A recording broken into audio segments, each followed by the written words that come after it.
안녕하십니까. 독서하는 마라토너 박종필입니다. 자, 이곳 올림픽공원 평화의 문 광장 앞에서 촬영하고 있습니다.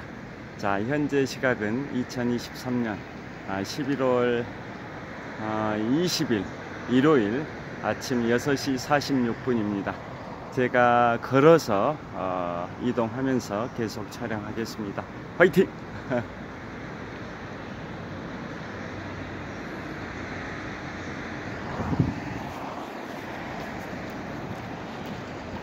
자, 오늘은 제가 자전거를 타지 않고 걸어서 이동하면서 촬영하고 있습니다. 앞으로 오늘이 11월 19일, 11월 17, 18, 19, 오늘 19일입니다. 11월 20일이 아니라 11월 19일 일요일 아침 6시 47분 정도 됐습니다. 자, 앞으로 3일 후면 2023년 11월 22일인데요. 자, 미국과 유럽 지역에서는 애플 TV에서 제작한 영화 제목 나폴레옹이 개봉이 됩니다. 그리고 한국에서는 12월 6일에 대개봉을 합니다. 그래서 영화 나폴레옹 개봉을 앞두고 요즘 유튜브를 보면 다양한 나폴레옹에 관한 내용들이 소개가 되고 있는데요. 제가 지금부터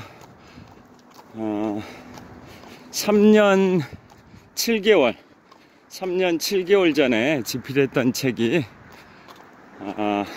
인문학 서적 세 번째 출간작으로 2020년 4월 1일에 집필했는데요. 제목은 프랑스 대혁명과 나폴레옹, 부제목은 불세출의 영웅 나폴레옹의 삶과 전쟁입니다. 그래서 거기에 소개했던 내용 중에서 재밌는 대목을 말씀드리겠습니다. 자, 나폴레옹이 어느 정도로 카리스마가 있는 인물인지를 보여주는 대표적인 일화가 되겠습니다. 자, 200여 년 전 유럽 대륙을 약 20년 정도 쥐락펴락했던 평정했던 나폴레옹의 보나파르트가 얼마나 카리스마가 있는지 보여주는 대표적인 그 일화를 소개해 드리겠습니다. 나폴레옹은 잘 아시다시피 1769년에 지중해의 코르시카 섬에서 출생을 했고요. 20살의 나이에 1789년 7월 14일에 프랑스 대혁명이 발생이 됐고, 그 격동의 시기에 나폴레옹이라는 불세출의 영웅이 승승가도를 달리게 됩니다. 그리고 1794년 나폴레옹의 나이 25살의 나이에 프랑스군에서 장군이 되고요. 30살의 나이였던 1799년 11월 9일 이른바 브르메르 18일의 쿠데타를 통해서 실권을 장악하게 되고요. 또 5년 후인 1804년 12월 2일에 프랑스 제국의 나폴레옹 1세 황제의 자리에까지 오르게 됩니다. 그의 나이 35살 때입니다. 그리고 그로부터 또 1년이 지난 1805년 12월 2일에는 그 유명한 전투 아우스터리츠 전투에서 러시아 제국과 신성 로마 제국 간의 연합군을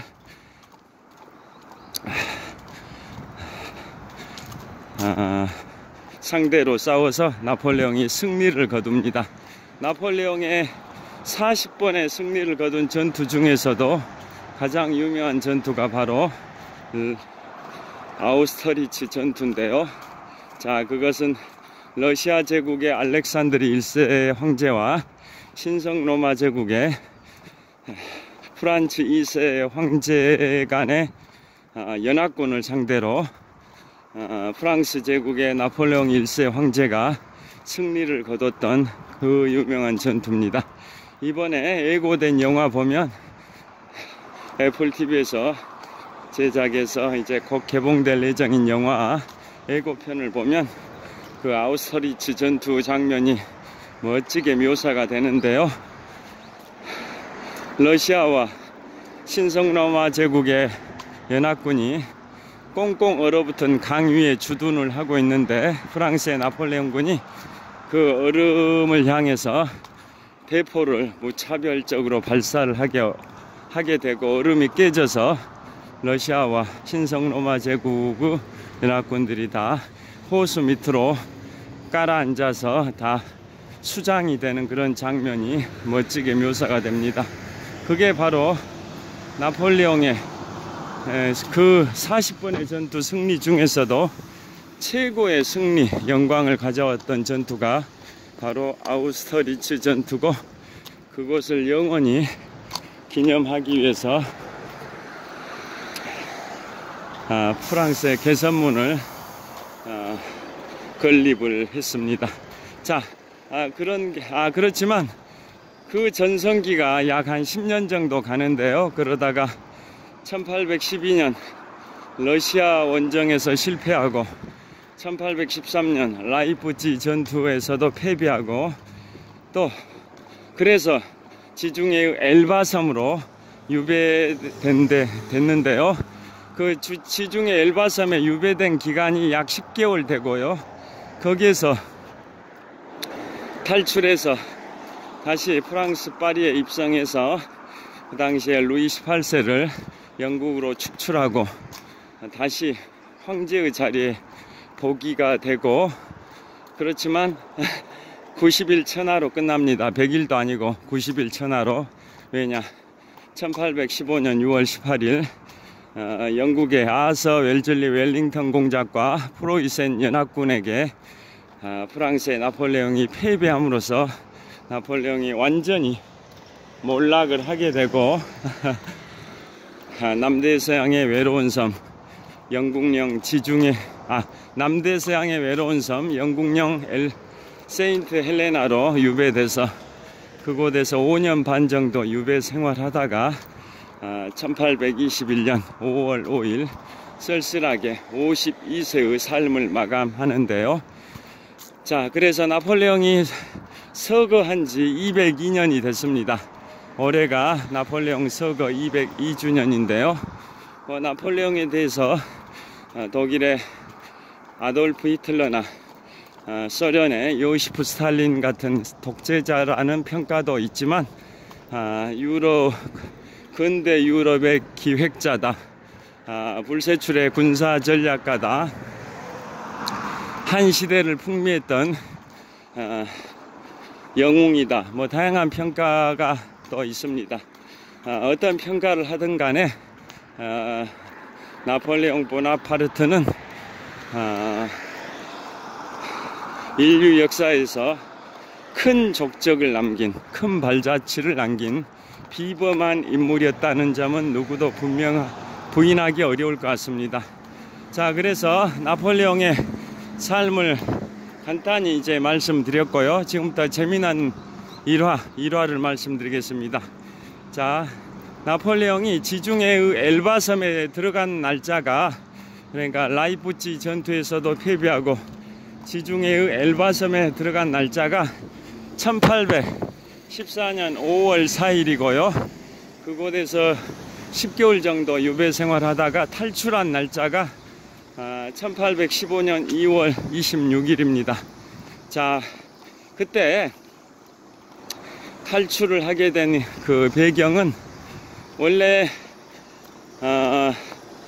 1813년에 나폴레옹이 라이프치 전투에서도 패배하니까 결국은 나폴레옹은 이제 권력을 잃고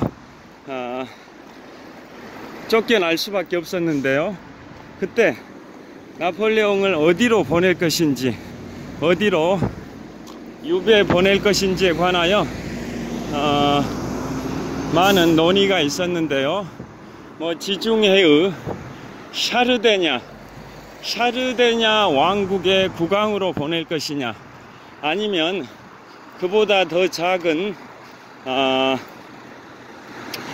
나폴레옹의 출생지인 코르시카 섬의 영주로 보낼 것이냐, 아니면 그보다도 더 작은 엘바 섬의 소영주로 보낼 것이냐, 갑론을박이 있었습니다. 그러니까 나폴레옹에 대항해서 동맹을 맺었었던 유럽 각국 대프랑스 동맹 연합군이라 하는데요, 그 나라들이 오스트리아 빈에서 회의를 하면서 나폴레옹의 사후 처리 문제를 논의를 했는데요, 그 결과 체결된 게 퐁텐블루 조약입니다. 퐁텐블루 조약. 나폴레옹의 사후 처리를 어떻게 할 것이냐 이냐에 관하여 정한 게 퐁텐블루 조약인데요, 퐁텐블루는 프랑스 파리의 궁전 이름이죠. 퐁텐블루 조약을 통해서 결국은 엘바 섬으로 보내기로 한 겁니다.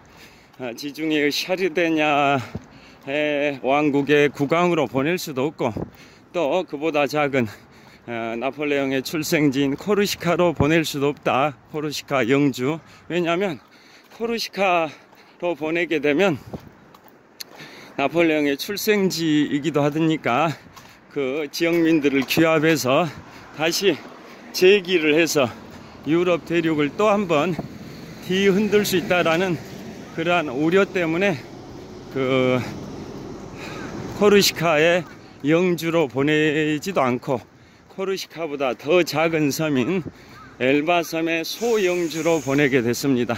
그리고 조건은 나폴레옹에게 연금을 프랑스 정부에서 200만 프랑을 지급하기로 했는데요, 또 그리고 나폴레옹은 자신의 정략 결혼 대상자였던 후처, 첫 번째 부인은 잘 아시다시피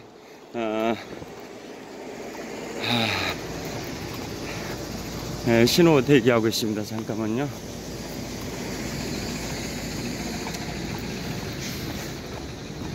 자, 신호 바뀌고 있습니다.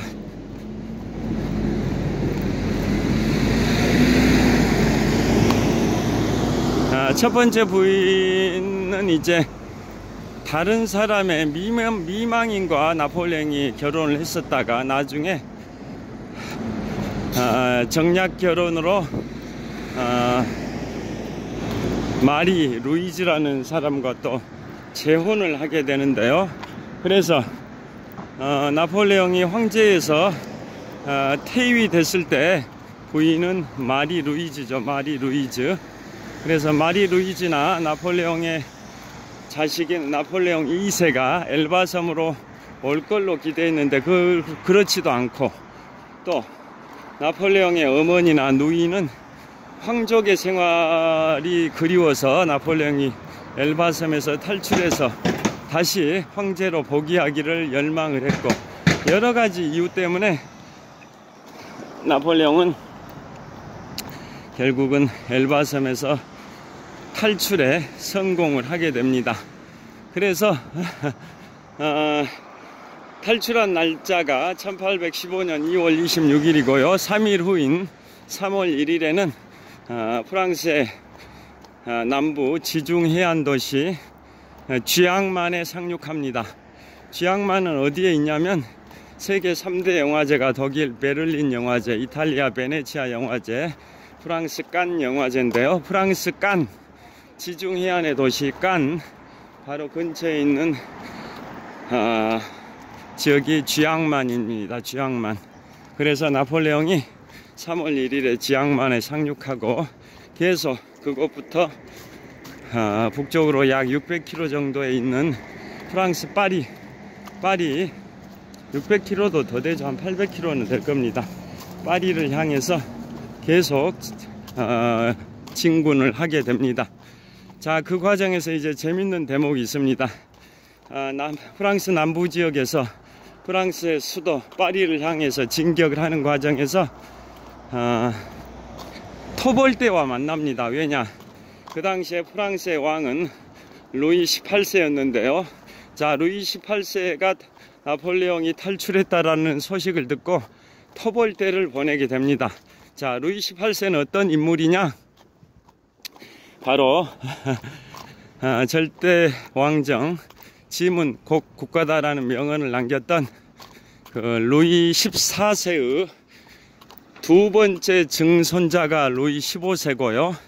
그 루이 15세의 손자가 루이 16세고, 그 루이 16세가 프랑스 대혁명 당시 단두대에서 처형이 됐었지 않습니까? 그 프랑스 대혁명 당시 처형됐던 루이 16세의 동생이 루이 18세입니다. 자, 다시 말씀드리면 절대왕정, 짐은 곧 국가다라는 명언을 남겼던, 자, 루이, 자, 신호등 기다리겠습니다. 자, 루이 절대왕정에, 자, 신호가 여기가 요즘은 자주 바뀌는 것 같습니다. 자, 루이 절대왕정, 짐은 곧 국가다라는 명언을 남겼던 루이 14세의 두 번째 증손자가 루이 15세고요. 그 루이 15세 때 나폴레옹이 지중해 코르시카 섬에서 태어났습니다. 그 다음에 그 루이 15세의 손자가 바로 루이 16세로 프랑스 대혁명 당시 단두대에서 1793년 1월에 처형이 됐던 국왕이고요. 그 루이 16세의 동생이 루이 18세입니다. 자, 그래서 루이 나폴레옹이 1815년 2월 26일 엘바섬에서 탈출하고 3월 1일 쥐앙만에 상륙하니까 루이 18세 프랑스 국왕이 토벌대를 보내는데요. 대표적으로 제5보병연대가 나폴레옹과 맞서게 됩니다. 그래서 나폴레옹이 이번에 개봉된 영화에도 그런 장면이 묘사가 됩니다. 나폴레옹이 그 병사들 앞으로 다가섭니다. 토벌대로 출동한 그 병사들 앞에 나폴레옹이 다가서서, 병사들이여, 나를 알아보겠는가? 짐이 자네들의 황제네. 나를 쏠 사람 있는가? 나를 쏠려면 나의 심장, 나의 가슴이 여기 있으니 쏠 사람은 쏘게 라고 이제 외칩니다.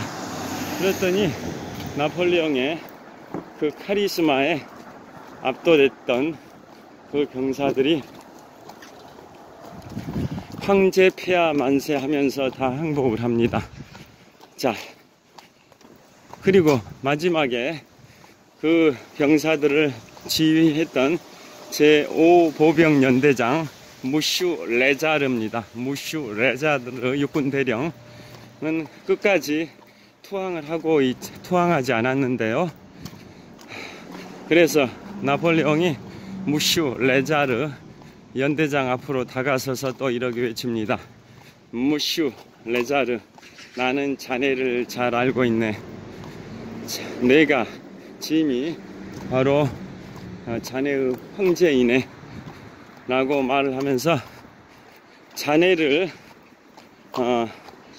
대령으로 만든 사람이 누구인가? 그러니까 무슈 레자르가 폐하이십니다. 그러면 그 전에 자네를 중령으로 진급시킨 사람이 누구인가? 폐하이십니다 라고 하니까, 그런데도 나와 맞설 생각인가? 라고 하니까 무슈 레자르가 대답하기를, 저는 루이 18세의 명령을 받았을 뿐입니다. 뭐 이런 식으로 합니다. 그런데 결국은 무슈 레자르 연대장도 나폴레옹의 카리스마에 압도당해 가지고 항복을 하게 되고, 계속 나폴레옹은 북으로 프랑스의 수도 파리를 향해 진군해서 결국은 1815년 3월 20일에 파리에 입성을 하는데요. 그래서 루이 18세를 영국으로 축출하고 다시 황제의 자리에 복위가 되는데, 100일 천하도 아니고 90일 천하로 끝나고 맙니다.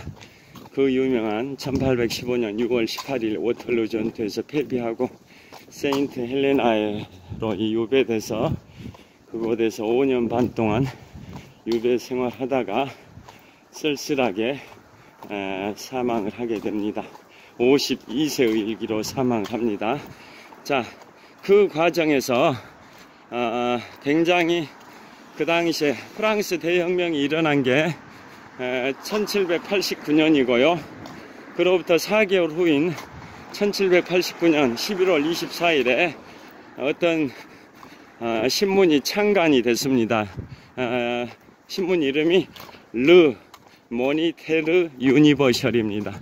르 모니테르 유니버셜이라는 신문이 창간됐는데요. 나중에는 그 신문이 이제 프랑스 정부의 공식적인 기관지가 됐다가 또 관보에 흡수돼 버리는 그러한 과정을 거칩니다만은 그 르 모니테르 유니버셜이라는 신문이 매우 정부에 아부하고 굉장히 비굴하게 처신하는 그러한 과정을, 그러한 모습을 적나라하게 보여준 일화가 있어서 소개를 해드립니다. 그게 뭐냐, 나폴레옹이 엘바섬에 유배된 지 10개월 만에 탈출해서 프랑스 파리로 진군을 하는데요.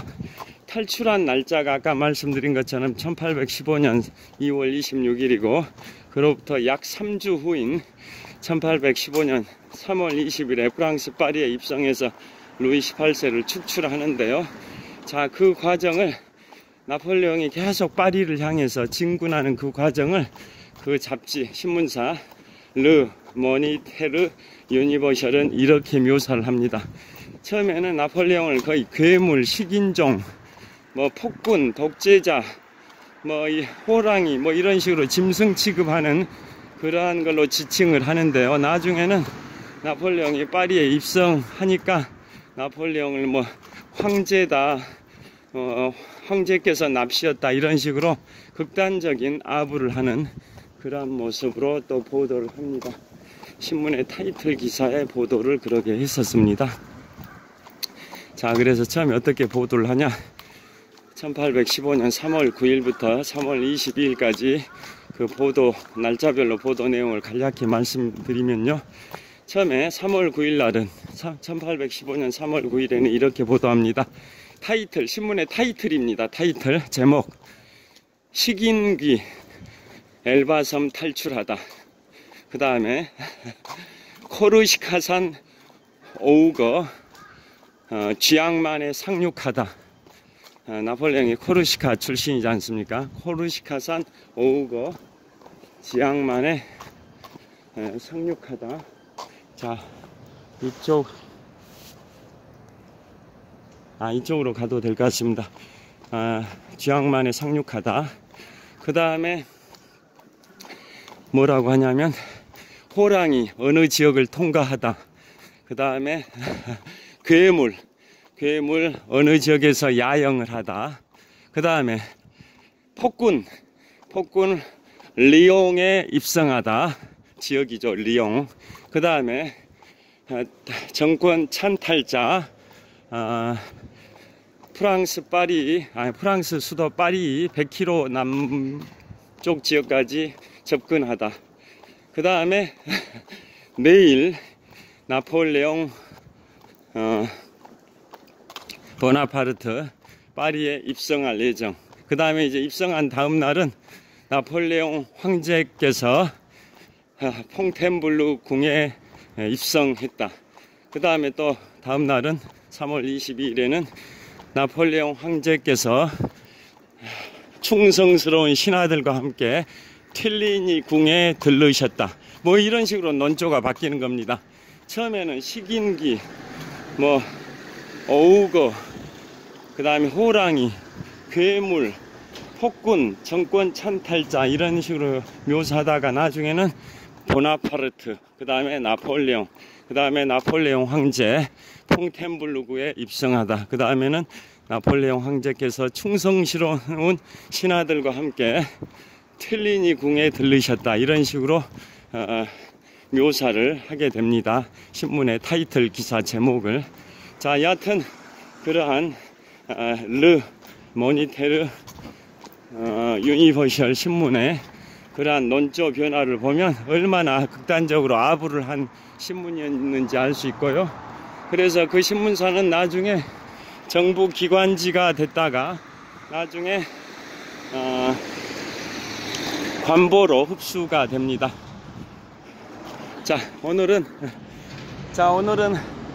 제가 잠실 집에서 올림픽공원을 경유해서 이곳 천호역에 도착했습니다. 자, 그래서 제가 3년 한 7개월 전에 집필했었던 프랑스 대혁명과 나폴레옹, 물세출의 영웅 나폴레옹의 삶과 전쟁에 나온 그 대목 중에 나폴레옹의 카리스마를 보여주는 그러한 부분, 엘바섬 탈출 그 과정을 말씀드렸습니다. 자, 앞으로 3일 후 11월 22일이죠. 미국의 제35대 대통령 존 F 케네디 대통령의 서거 60주년입니다. 존 F 케네디 대통령의 서거 60주년 때 미국과 유럽 지역에 영화 나폴레옹이 개봉되고요. 대한민국에서는 12월 6일에 개봉을 합니다. 자, 그래서 그 영화 개봉을 앞두고 제가 오늘 나폴레옹의 그 카리스마를 보여주는 그러한 일화 에피소드를 소개해 드렸습니다. 자, 시청해 주셔서 감사합니다. 현재 시각 2023년 11월 19일 일요일 아침 7시 15분 정도 됐습니다. 좋은 하루 되십시오. 감사합니다. 화이팅!